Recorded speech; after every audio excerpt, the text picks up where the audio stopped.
बहुत समय पहले आकाश के 7वें रंग के पार एक अद्भुत दुनिया थी, परीलोक। यह कोई सामान्य जगह नहीं थी, बल्कि एक ऐसा राज्य जहां 1000 परियां रहती थीं। हर एक परी की अपनी अलग ताकत थी। कोई फूलों से बात करती थी, कोई बारिश को रोक सकती थी, कोई जानवरों से संवाद करती थी, तो कोई सपनों में उतर सकती थी। इस लोक की रानी थी रूपवती, जिनके पंख चांदी जैसे चमकते थे। उनका सबसे बड़ा सपना था कि हर एक परी को एक उद्देश्य मिले, ताकि पूरा ब्रह्मांड परी शक्तियों से संतुलित रहे। परीलोक का नियम था कि अगर 1000 परियां एक साथ गाएं तो आकाश से अमृत बरसता है। एक दिन अचानक आकाश में अंधेरा छा गया। सूरज की रोशनी गायब हो गई थी। धरती, परीलोक और आसमान तीनों अंधेरे में डूबने लगे। सारी परियां डर गईं। ये काम था एक पुराने दुश्मन का, अंधकार देव रौद। वह परीलोक को खत्म करके अपने काले लोक को फैलाना चाहता था। रानी रूपवती ने सभा बुलाई। 1000 परियों की एक विशेष टीम बनाई गई, जिसे प्रकाश मिशन नाम दिया गया। जिस टीम की लीडर बनी आशालता, एक नन्ही लेकिन होशियार परी। उसका मन साफ था और उसमें अंधकार को हराने की शक्ति थी। 1000 परियां 4 दलों में बांटी गईं। नीलवर्ण दल जल परियां, गुलाबी दल प्रेम और भावनाओं की परियां, हरित दल प्रकृति और जानवरों की परियां। हर दल का एक काम था।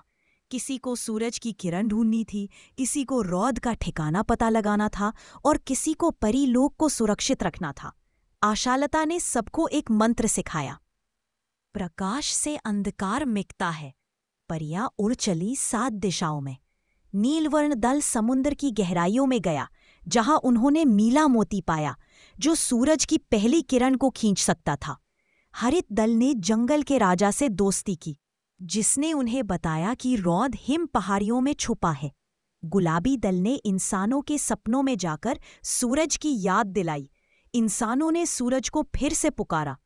वहीं स्वर्ण दल ने चुपचाप हिम पहाड़ियां पार कर रौद की गुफा तक पहुंचकर उसकी शक्ति की चाबी चुरा ली।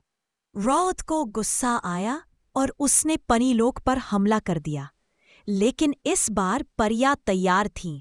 1000 परियां एक साथ आकाश में उड़ी और मिलकर वह मंत्र बोला, प्रकाश से अंधकार मिटता है। आशालता ने नीला मोती आकाश में फेंका, जिससे सूरज की पहली किरण वापस आई। फिर 1000 परियों ने मिलकर गीत गाया। गीत की शक्ति से रौद का अंधेरा पिघल गया और वह सदा के लिए गायब हो गया। सूरज की किरणें फिर से चमक उठीं। धरती पर फूल खिले, इंसान जागे और परीलोक में उत्सव हुआ। रानी रूपवती ने आशालता को प्रकाश रक्षा पदक से सम्मानित किया। हर दल को उनके साहस के लिए पुरस्कार मिला। परियां जान गईं कि साथ मिलकर हर अंधेरे को हराया जा सकता है। इस कहानी से यह सीख मिलती है कि अगर 1000 छोटे छोटे प्रयास एक साथ हो, सबसे बड़ा अंधकार भी रोशनी में बदल सकता है।